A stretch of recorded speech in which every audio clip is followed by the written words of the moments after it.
한 절씩 교독하도록 하겠습니다. 야곱아, 어찌하여 내가 말하며 이스라엘아, 내가 이르기를 내 길은 여호와께 숨겨졌으며 내 송사는 내 하나님에게서 벗어난다 하느냐? 너는 알지 못하였느냐? 듣지 못하였느냐? 영원하신 하나님 여호와 땅 끝까지 창조하신 이는 피곤하지 아니하시며 곤비하지 아니하시며 명철이 한이 없으시며 피곤한 자에게는 능력을 주시며 무능한 자에게는 힘을 더하시나니 소년이라도 피곤하며 곤비하며 장정이라도 넘어지며 쓰러지. 같이 읽겠습니다. 오직 여호와를 앙망하는 자는 새 힘을 얻으리니 독수리가 날개치며 올라감 같을 것이요 다른 박질하여도 곤비하지 아니하겠고 걸어가도 피곤하지 아니하리로다. 아멘. 할렐루야. 아멘. 주일 아침 귀한 예배 시간에 나오신 우리 성도님들 주님의 이름으로 환영하고 축복합니다. 하나님의 은혜와 은총이 우리 성도님들의 삶 가운데 함께 하시기를 간절히 바랍니다. 오늘은 주연절 5번째 주일로 함께 있는 성경 말씀 가운데 구약 성경의 말씀인 이사야서 말씀 가지고 함께 은혜 나누도록 하겠습니다. 오늘 제목은요, 한번 따라해 볼까요? 오직 여호와께 소망을 품는 자. 우리 모두가 오직 여호와께 소망을 품으시는 귀한 은혜 누리시는 저와 여러분들 되었으면 좋겠습니다. 이사야서 40장, 제가 아마 얼마 전에 우리 성도님들과 말씀 나누면서 이사야서 40장부터 이사야서 55장까지가 제2 이사야다라고 말씀을 드렸었던 것을 기억을 하는데요. 이 제2 이사야는 바벨론 포로로 잡혀갔던 이스라엘 백성들을 향하여 하나님께서 허락하신 위로의 메시지가 담겨져 있는 부분이 이 이사야 40장에서부터 55장까지의 내용이었다라고 말씀을 드렸습니다. 잠깐 그때 당시에 역사적인 어떤 흐름과 배경을 잠깐 설명을 드리면, 북이스라엘은 아수르 제국에 의해서 멸망을 당했습니다. 그리고 그 북이스라엘을 멸망시킨 아수르 제국이 점점 힘이 쇠약해지던 시기가 있었어요. 점점 힘이 쇠약해지다 보니까 이 아수르의 영토에 대한 패권을 가지고 이제 그 주위의 강대국들이 다시 한번 뭔가 이렇게 전쟁이 일어나고 그랬던 시기가 있었는데, 아수르 제국이 힘이 이렇게 쇠퇴해지니까 이 밑에 쪽에 있던 애굽 이집트죠. 이집트와 그리고 새롭게 신흥 제국으로 시작하게 된 바벨론이라는 그 나라가 이제 아수르 제국의 영토를 가지고 패권 다툼을 하게 되는 시기가 있었습니다. 그때 당시에 애굽 왕이었던 느고가요, 애굽의 군대를 이끌고 갈그미스라는 곳으로 가기 위해서 유다 지역을 이제 이렇게 지나가게 되는데, 진격하던 중에 이 남유다의 왕 요시야가 그 진격하는 군대를 막아서게 되고 무기또라는 곳에서 전쟁을 하게 되면서 요시야 왕이 전사를 하게 됩니다. 요시야 왕은요, 하나님께 칭찬받은 왕이었었어요. 요시야의 종교개혁이라고 해서 요시야가 성전에서 발견된 율법책을 온 백성 앞에서 낭독하게 하고, 그리고 산당과 우상 숭배를 특결하고 이런 종교 개혁을 했던, 하나님 보시기에도 참으로 선했던 왕이었던 이 요시야였지만, 최후는 안타깝게도 이렇게 애굽 왕에 의해서 죽음을 맞이하게 됩니다. 무기또라는 지역, 화면에 혹시 좀 그 지역이 좀 작아서 안 보이실 수도 있겠지만, 이 시돈 두로, 이렇게 해변가로요. 시돈 두로, 그다음에 무기또라고 하죠. 그래서 애굽에서부터 저 위에 있는 갈그미스로 이렇게 올라가던 중에 유다 왕과 전쟁을 해서 유다 왕이 죽게 되는 이런 상황이 일어나게 됐다라는 겁니다. 요시아가 죽었으니까요, 그때 당시에 유다 백성들과 또 이 어떤 내신들이 요시아 왕의 넷째 아들이었던 여호아스를 왕으로 세우게 됩니다. 왕으로 세웠지만 이 애굽 왕 이 느고가요, 이제 이 갈그미스에서 전쟁을 하다가 이렇게 후퇴하고 이제 내려오면서 여호아스 왕을 폐위시켜요. 폐위시키고 자신의 뜻에 맞는 왕을 세우는데 그 왕의 이름이 이 여호야킴이라는 왕입니다. 이 여호야킴이라는 왕은 원래 이름이 엘리야킴이었는데 이 애굽 왕 느고가 자신이 이제 세우면서 이름을 개명을 시킵니다. 개명을 시켜서 여호야킴이라는 왕을 세우고, 그러니까 생각해 보시면 강대국의 왕이 이 남유다 왕을 강제로 폐위시키고 자신이 세우면서 자신이 원하는 이름으로 개명해서 불렀다. 어떤 느낌이 드세요? 한마디로 내정을 간섭하기 시작을 했다라는 겁니다. 애굽의 내정 간섭이 아주 심해졌던 때가 이때가 아니었을까 생각을 하게 됩니다.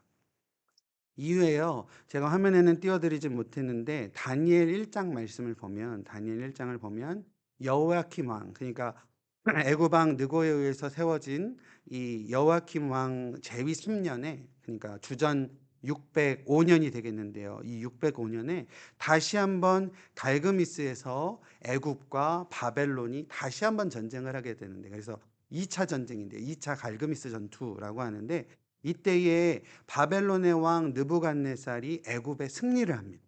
애굽에. 그래서 신흥 제국이었던 바벨론이 애굽에게 이기게 되고, 그때 예루살렘이 바벨론의 군대에 의해서 침공을 당하게 돼서 성전의 기구들과 또 일부 왕족과 귀족들 가운데에 아주 아름답고 재주가 뛰어난 그런 사람들을 인재로 끌고 이제 바벨론으로 가게 되는 그러한 역사적 일이 일어나게 되고, 그때 이렇게 끌려간 사람들 중에 다니엘이 있었던 거죠. 그래서 이때가 이제 1차 예루살렘 침공이라고 하고, 이때 다니엘을 포함한 많은 유수한 인재들과 또 왕족들, 이러한 사람들이 바벨론으로 끌려가는 그런 역사가 있게 됩니다. 이때가 이제 여호야김이 왕이었고요. 그 다음 왕이 여호야긴이라는 왕인데, 여호야긴 때는 느부갓네살 왕이 직접 예루살렘을 다시 한번, 그러니까 느부갓네살은 바벨론의 왕인데 바벨론의 왕 느부갓네살이 직접 예루살렘을 침공하여서 항복하게 되었고, 왕을 포함한 모든 방백들과 성경에 보면, 특히 성경 열왕기상 24장의 내용을 보면 모든 방백과 7천여 명의 용사들, 그리고 1,000명가량의 어떤 기술자들, 뭐 공장이라든지 대장장이라는 이런 성경의 표현이 있는데 기술자들입니다. 기술자들이 1,000명 정도, 용사들이 7,000명 정도, 그리고 방백들과 왕족들, 이렇게 해서 도합 거의 1만여 명이 그때 느부갓네살 왕이 직접 침공을 해서 예루살렘으로부터 사람들을 이제 사로잡아가게 되는 그런 내용을 성경에서 볼 수 있고, 그때 포함된 사람은 에스겔입니다. 그러니까 다니엘이 첫 번째로 이렇게 포함되어져서 바벨론으로 끌려가고, 두 번째는 에스겔이 포함되어져서, 그 이후에요. 제가 지난번에 한번 성경 설교 말씀을 통해서 말씀드렸던 내용인데, 남유다의 왕 마지막 왕이었던 시드기야 왕이 다시금 바벨론을 배신하고 애굽을 의지하게 되었다가 주전 587년에 바벨론에 의해서 예루살렘이 침공을 당하고, 솔로몬이 세운 이 아름다운 성전이 철저하게 회파되어서 모든 어떤 성전 성물이 약탈을 당하고, 시드기야는 결국 시드기야의 눈앞에서 아들들이 죽게 되고, 자신은 제가 그때 말씀드렸듯이 두 눈이 뽑히고, 그리고 쇠사슬의 결박이 되어져서 바벨론으로 포로로 끌려가게 되는 그런 최후를 맞이하는 그런 역사가 이때 당시의 역사입니다. 여러 번 바벨론에 의해서 이렇게 침공을 당하게 되고요. 그때마다 포로로 이렇게 끌려갔던 유다 백성들의 모습들을 우리가 보게 되는데, 예루살렘이 완전히 멸망한 후에 이제 포로기를 우리가 보통 70년이라고 하는데요. 70년이라고 하면 아마 한 두 세대 정도가 이렇게 흐르는 시기 세월이 아니었을까 생각을 해봅니다. 예루살렘이 멸망한 이후에 두 세대 정도가 지나가게 되었고, 그리고 바벨론에 사로잡혀와 있던 사람들에게는 점차 자신들의 운명에 대해서, 자신들의 운명이 자신들의 잘못과는 상관이 없는 부당한 것으로 느껴졌던 그러한 모습이었다라는 겁니다. 그래서 그러한 태도로서 오늘 성경 말씀 27절의 말씀을 보면 27절에 야곱아 어찌하여 내가 말하여 이스라엘아 내가 이르기를 내 길은 여호와께 숨겨졌으며 내 송사는 내 하나님에게서 벗어난다 하느냐라고 이렇게 지적하고 있는 내용으로 보아 그때 당시에 이스라엘 백성들 야곱이라고 표현되어 있는 그 바벨론의 포로로 잡혀와 있던 이들은 자신들은 정당한데 나는 정당한데 그 정당한 사정이 하나님께 외면당하고 있고 또 하나님께서 철저히 우리를 내박쳐 두고 계신다라고 생각했던 사람들의 마음이 있었다라는 것을 우리가 알 수 있습니다. 이 부분을요 오늘 주보에 제가 특별히 이 개역개정 말고 새번역도 주보에 좀 나눠 드렸는데 이 40장 27절에 새번역은 어떻게 되냐면 야곱아 내가 어찌하여 불평을 하며 이스라엘아 내가 어찌하여 불만을 토로하느냐 어찌하여 주님께서는 나의 사정을 모르시고 하나님께서는 나의 정당한 권리를 지켜주지 아니하신다라고 하느냐라고 이렇게 표현을 하고 있습니다. 그때 당시에 바벨론 포로로 잡혀가서 이제 두 세대가 지난 새로운 세대들이 어떻게 불평불만을 했다라고 이야기했다고요? 왜 하나님이 나의 사정에 대해서는 모른 척하고 계시느냐? 나의 정당한 권리를 왜 외면하고 계시느냐? 이렇게 이야기를 했다라는 것이죠. 섭섭했다라는 겁니다. 한마디로 섭섭했다라는 거예요. 저희들도 섭섭할 때가 있습니다. 그렇죠? 섭섭함을 느낄 때가 언제일까요? 섭섭. 이렇게 생각해 봤어요. 말씀 준비하면서 섭섭하다라고 느낄 때가 언제일까 생각해 보면 나름 내가 가깝다고 생각한 사람이나 아니면 나와 아주 끈끈하다라고 생각하는 누군가에게 아쉬움이 생길 때 섭섭한 감정이 생기는 것이더라고요. 아무런 기대도 없고요. 아무런 상관도 없는 타인에게서는요, 섭섭함도 느끼지 않는다라는 거죠. 그런데 내 사람이라고 생각하고 내가 어느 정도 마음도 주고 마음도 주고 내가 어느 정도 신경도 써주고 했는데 그 사람 그렇게 생각했는데 그 사람에게서 느껴지는 어떤 서운함과 아쉬움 이런 것들이 섭섭함으로 자리하게 되는 것 아닌가 생각을 해봅니다.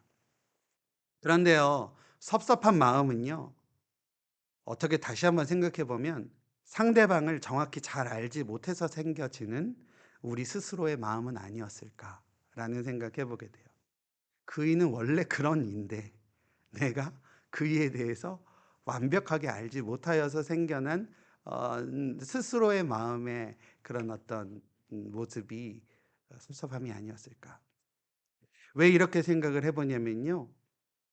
이사야 선지자는 백성들을 향하여 28절에 이렇게 이야기를 하고 있습니다. 너는 알지 못하느냐? 듣지 못하였느냐? 라고 이야기를 하고 있다라는 것이죠.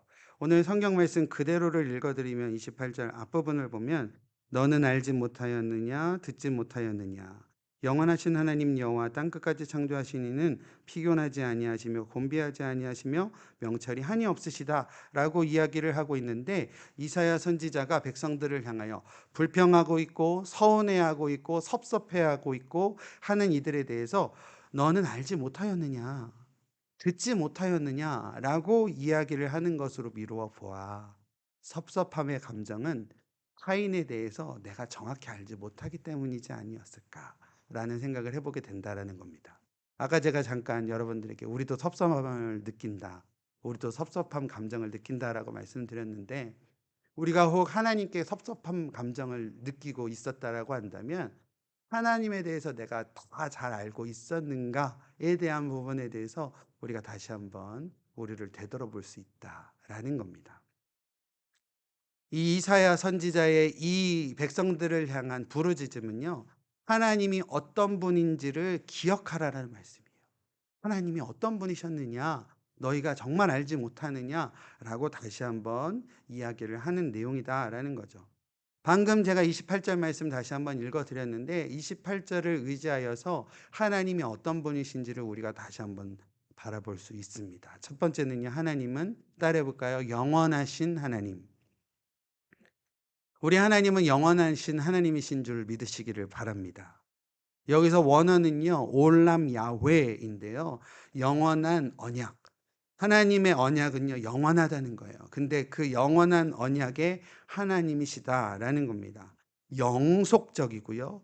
제한이 없이 미래까지도 계속되어지는 상태로의 영원, 이것이 바로 올람인데 우리 하나님은 그런 하나님이시다라는 겁니다. 믿으시는 저와 여러분들 되시기를 바랍니다. 오늘 본문은 아니지만요. 앞부분인 이사야서 40장 6절에서부터 8절 말씀에 보면 하나님은 영원하심으로 하나님의 약속이 영원하심이다라는 내용으로 우리 가운데 이야기를 하시는데 특별히 이사야 40장 이사야 40장 8절 말씀만 제가 읽어드리면 풀은 마르고 꽃은 시드나 우리 하나님의 말씀은 영원히 서리라 하리라 라고 말씀을 하십니다. 우리 하나님의 말씀이 영원하신 줄 믿으십니까? 하나님도 영원하십니다. 그리고 하나님께서 우리 가운데 허락하신 약속이 영원합니다. 그래서 하나님의 영원하심에 대해서 우리가 바로 알아야 된다라고 이사야는 이때 당시에 포로로 잡혀가 있는 백성들에게 말씀하시며 오늘날 우리에게도 말씀하고 계시는 메시지라는 것을 우리가 다시 한번 기억하는 은혜가 있으시기를 바랍니다. 두 번째 하나님은 어떠한 하나님이시냐? 땅끝까지 창조하신 하나님이시다라는 겁니다. 한번 따라해 볼까요? 땅끝까지 창조하신 하나님. 땅끝까지 창조하셨다라는 말은요. 하나님께서 구원의 약속을 이루실 수 있는 우리를 구원하시겠다라고 하신 그 약속이요. 그 구원의 약속을 이루실 수 있는 무한한 능력을 가지신 분이시다라는 의미입니다. 당신의 뜻하심을 이루시기를 위하여 땅끝까지 창조하셨다라는 것은 결코 자신의 의지, 하나님의 어떤 계획, 그것을 결코 포기하지 않으시는 일관성이 있는 하나님이시다라는 의미가 내포되어져 있다라는 겁니다. 우리 하나님은요, 변하거나 이때 다르고 저때 다르고 하는 것이 아니라 하나님은 일관적이신 하나님. 우리를 향한 구원의 계획이 있으셨으면 그것을 일관적으로 하나님께서 이루시고자 하시는 하나님이신 줄을 분명히 믿으시는 저 여러분들 되어지시기를 바랍니다. 이사야 17절, 이 17절 말씀을 보면 이 부분을 한번 같이 읽어볼까요? 그 앞에서는 모든 민족이 아무것도 아니며 그에게는 사람이란 전혀 없는 것이나 다름이 없다 라고 새번역 성경에 기록이 되어져 있습니다. 하나님의 능력은요, 우리의 지각을 뛰어넘는 위대함이심을 분명히 믿으시기를 바랍니다. 믿으십니까?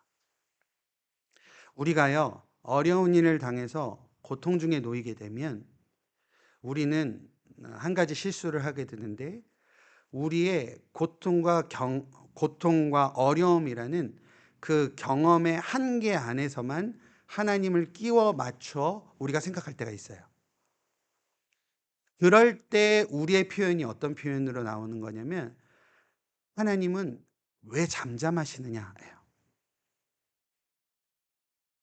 이해가 되십니까? 우리가 어려움을 당하고 힘듦을 당하고 우리의 힘으로는 도저히 뭔가 해결이 안 되는 그런 상황에 놓일 때에 우리의 경험 안에서만 하나님을 짜맞추는 거예요. 내가 경험한 거는 하나님은 지금 잠잠하시는 것처럼 느껴지거든요. 그래서 이야기하는 게 하나님이 왜 잠잠하시느냐? 왜 하나님은 잠깐 멈춰 계시느냐? 하나님은 졸고 계시느냐? 이러한 표현이 우리들의 표현으로 나타내진다는 거죠. 우리의 지각을 뛰어넘는 하나님이 계신데 우리의 지각과 우리의 경험 안에서만 이야기를 한다는 겁니다. 쉽게 이해하기 쉽게 말씀드리고자 이런 비유로 말씀드리면 여러분 지금 이 순간도요 우리가 이렇게 밟고 살아가고 있는 이 지구가요 공전과 자전을 합니다. 제가 찾아봤는데요 지구의 자전의 속도가 평균 시속 1030마일이래요. 지구의 자전 속도가요. 지구의 자전 속도가 시속 1000마일이 넘어요. 그리고 지구의 공전 속도는요, 태양을 중심으로 이렇게 뱅글뱅글 도는 공전 속도는 평균 시속, 제가 이거 숫자여서 볼게요. 66,500마일이래요. 우리가요, 자동차를 정말 세게 밟으면, 자동차로 하면 조금 그러니까요. 비행기 탔다고 생각해 봐요. 우리가 보통 타고 다니는 여객기의 평균, 그러니까 제일 빠른 속도가 보통은 시속 550마일 정도라고 합니다. 뭐 600마일이라고 할게요. 그러면 비행기가 막 이렇게 날아가는 속도보다 2배로 지구가 돌고 있어요. 그리고 10배가 아니죠. 지금 계산 다시 해야 돼요. 100배 이상인가요? 예. 100배 이상으로 지구가 지금 공전을 하고 있습니다. 근데 우리가 지구가 자전을 하는지 지구가 공전을 하는지 모르잖아요. 땅끝까지 창조하신 우리 하나님께서 우리와의 약속을 이루시고자 하심의 능력과 하나님의 일하심은 매우 크고 위대함을 우리가 잊지 말아야 된다라는 겁니다. 마치요, 지구가 무지 빠르게 움직이고 있지만 우리가 미처 알지 못하는 것처럼 주님께서 우리를 감히 우리가 알지 못하는 놀랍고 크고 위대하심으로 일하신다. 우리를 위하여 일하신다. 라는 사실을 우리가 반드시 기억하는 우리 리더스 모든 성도님들의 삶이 되어지시기를 바랍니다. 28절의 마지막 부분 보면 또 이사야는 하나님을 어떤 하나님으로 백성들에게 소개하고 있냐면, 따라해 보겠습니다. 명철이 한이 없으신 하나님. 하나님께서 약속을 지키시는 과정에서 무한한 지혜를 갖고 그것을 이루신다라는 겁니다. 아무도 깨달을 수 없는 무한한 지혜인데요. 여기에 부분의 세 번역은요, 그 지혜가 무궁하시다라는 표현으로 하고 있고, 우리말 성경에는 그분의 통찰력은 아무도 탐구할 수 없다라는 표현으로 쓰고 있습니다. 하나님의 지혜, 하나님의 뜻, 하나님의 섭리는요, 우리의 생각으로는 도저히 헤아릴 수 없는 한량이 없으심이라는 사실을 분명히 기억하시는 저 여러분들 되었으면 좋겠습니다. 저와 여러분들이요, 힘겨워지고 좌절하게 될 때가 언제일까요? 여러분들 다 힘듦을 경험해 보셨을 거고 좌절도 때로는 경험해 보셨으리라 생각을 해 보는데, 우리가 힘겨워지고 좌절하게 될 때는 보통 지금까지의 우리의 경험으로 보았을 때 시원한 길이 보이지 않았을 때가 아니었을까 생각을 해 봐요. 지금까지 우리의 경험으로 보았을 때에 무언가 해결의 기미가 보이지 않고 돌파구가 보이지 않을 때, 그럴 때 우리가 답답해지고 힘겨워지고 좌절하게 되는 것 아니겠습니까? 제가 수학을 좋아합니다. 그렇게 안 보이죠? 수학을 좋아하고 수학 좀 잘해요. 저희 첫째를 SAT 준비한다고 그래 갖고 제가 좀 과외를 해 봤는데 딸은 하면 안 되겠더라고요. 근데 애들 뭐 SAT 수학 푸는데 쉽게 쉽게 풀리더라고요.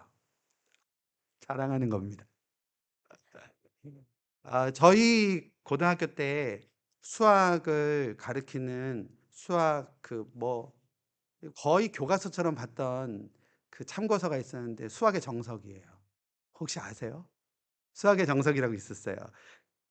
수학의 수포자라고 하죠. 수학을 포기한 사람들도 수학의 정석 1장이 집합이거든요. 집합은 좀 알아요. 집합과 명제라고 해서 좀 아시는데, 제가 수학 개념을 좀 가져왔습니다. 이 첫 번째 과에 있는 이 집합으로 봤었을 때, 집합에 보면 A 집합도 있고 B 집합도 있습니다. 갑자기 수학 얘기하시니까 이렇게 좀 졸리시고 하품 나오실 수도 있지만 재밌게 설명드릴게요. 제가 오늘 과외비는 안 받겠습니다. A 집합도 있고 B 집합도 있고, A 집합하고 B 집합이 이렇게 교차된 부분을 우리가 무슨 집합이라고 그래요? 교집합이라고 그럽니다.